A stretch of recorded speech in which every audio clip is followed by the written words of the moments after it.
Hey there. Welcome back to iCompare. Today I'm going to show you how to easily check your credit score using RBC online banking. It's quick, it's easy, and best of all, it's completely free.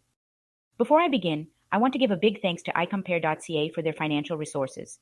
If you find this video helpful, please take a moment to like, share, and subscribe to our channel. Your support means a lot to us. Now let's get started. To begin, you'll need to have an account with RBC.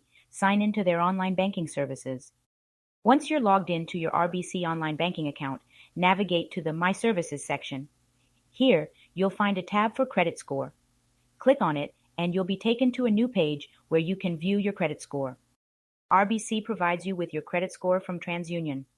It's important to note that this is just one of the credit reporting agencies, but it will give you a good idea of where you stand financially. Your credit score is a number that represents your credit worthiness and is based on factors such as your payment history, credit utilization, and the length of your credit history. That's it. It's really that simple to check your credit score using RBC. Remember, a good credit score is important for many aspects of your financial life, from getting approved for loans to securing lower interest rates. So keep an eye on your credit score and take steps to improve it if necessary. Thanks for watching, and until next time, take care and stay financially savvy.